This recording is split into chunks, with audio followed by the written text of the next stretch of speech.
Assalamualaikum warahmatullahi wabarakatuh. Halo teman-teman, gimana kabarnya hari ini? Semoga kabarnya kalian baik-baik aja di rumah. Kali ini kita akan belajar bareng tentang manusia dan lingkungan. Tujuannya agar teman-teman tahu manfaat lingkungan untuk kehidupan kita sehari-hari dan pentingnya menjaga lingkungan.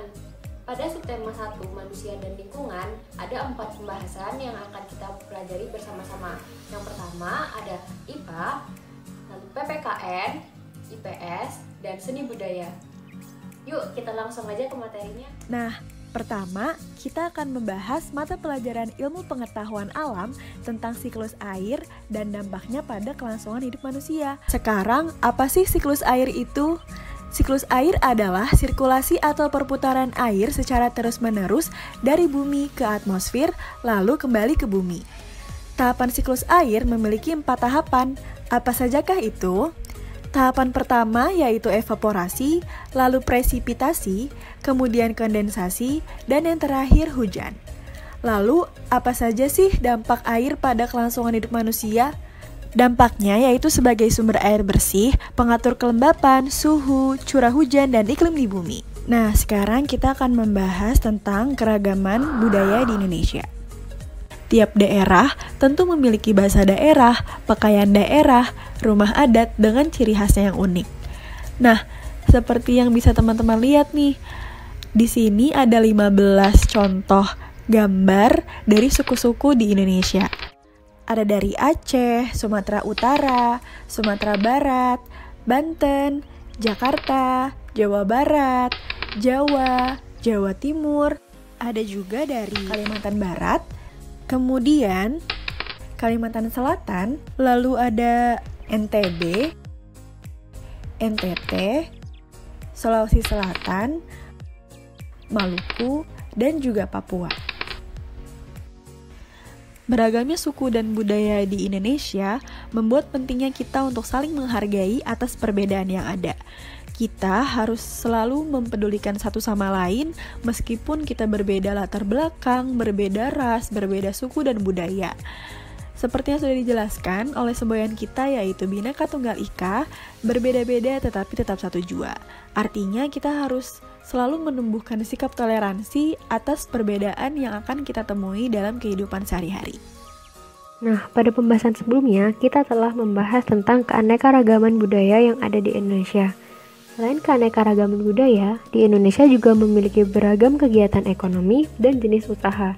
Hal ini dikarenakan akan kekayaan sumber daya alamnya, maka banyak masyarakat yang memanfaatkan sumber daya alam tersebut sebagai salah satu usaha atau kegiatan ekonomi.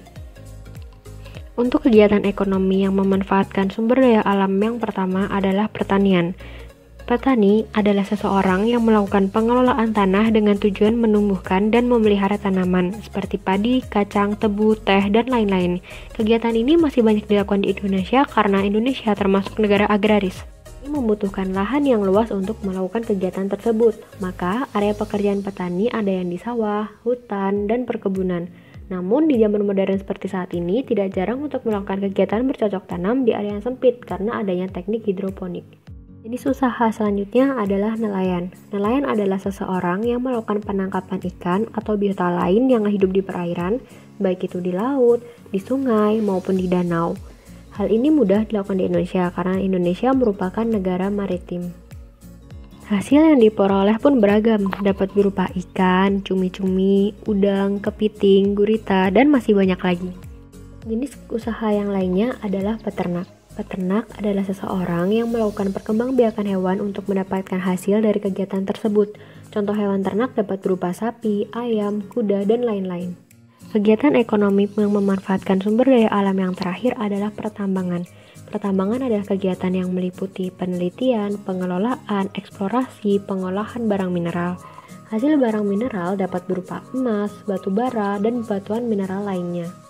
Selain memanfaatkan sumber daya alam yang ada di Indonesia, juga ada kegiatan ekonomi atau jenis usaha yang dilakukan oleh masyarakat atau dikategorikan sebagai jenis usaha lain. Apa saja yang masuk dalam kategori jenis usaha lain? Kegiatan yang pertama adalah industri. Industri adalah kegiatan memproses atau mengubah barang dengan menggunakan sarana dan peralatan seperti mesin. Industri mengubah barang mentah menjadi barang setengah jadi atau barang jadi, atau mengubah barang setengah jadi menjadi barang jadi. Contohnya adalah mengubah kain yang merupakan barang setengah jadi menjadi pakaian yang merupakan barang jadi, atau juga mengolah buah-buahan yang merupakan bahan mentah menjadi minuman kaleng atau bahan jadi. Kegiatan selanjutnya adalah perdagangan. Perdagangan adalah kegiatan jual beli di mana kegiatan tersebut dilakukan oleh penjual atau produsen kepada pembeli atau konsumen di pasar. Contoh dari barang perdagangan adalah makanan, gadget, dan masih banyak lagi. Kegiatan ekonomi terakhir adalah jasa. Jasa adalah kegiatan ekonomi yang menghasilkan manfaat kepada orang lain. Manfaat ini berupa pelayanan, bukan berupa barang. Contohnya antara lain tenaga medis, bisa berupa dokter, perawat, dan analis. Ada juga guru, teknisi atau montir, dan masih banyak lagi. Wah, nggak kerasa ya udah di pembelajaran terakhir nih teman-teman. Yuk bareng-bareng kita nyanyi lagu Air Terjun karya Ate Mahmud.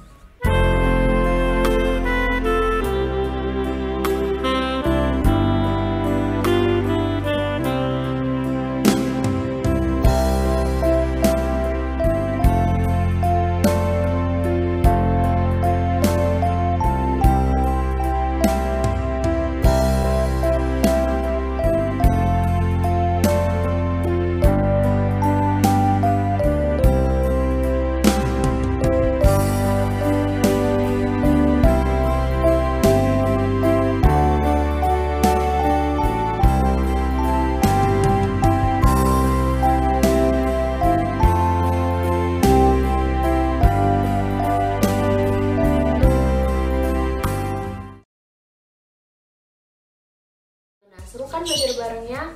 Semoga ilmunya bermanfaat ya buat kalian. Terima kasih udah menonton video ini. Dadah. Tadi saya semakin paham tentang siklus air dan juga saya jadi tahu tentang keanekaragaman dan kegiatan ekonomi yang ada di Indonesia. Terima kasih. Bismillahirrahmanirrahim. Assalamualaikum warahmatullahi wabarakatuh. Saya DRA Sri Mugi Lestari, MSI, Kepala SDN 02 Mojorejo Kota Madiun.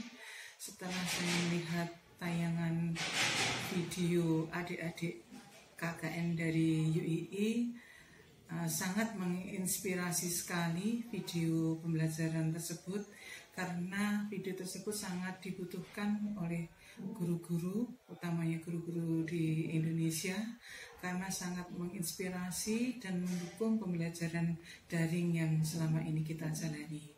Saya kira dari saya itu saja. Terima kasih. Wassalamualaikum warahmatullahi wabarakatuh. Assalamualaikum warahmatullahi wabarakatuh. Perkenalkan, nama saya Ibu Jasmine, guru IPA dari Cilegon. Setelah melihat dari video yang sudah saya tonton sebelumnya, saya berpendapat bahwasannya video tersebut sangat menginspirasi para guru-guru di Cilegon atau Indonesia khususnya. Karena kenapa? Karena video tersebut berisikan tentang animasi, gambar, ataupun video yang dapat meningkatkan keinginan siswa untuk belajar lebih lanjut dan giat. Karena saat ini, khususnya saat pandemi saat ini, siswa cenderung menurunnya tingkat konsentrasi saat belajar. Maka dari itu, dengan adanya video ini dapat meningkatkan gairah mereka untuk belajar. Terima kasih.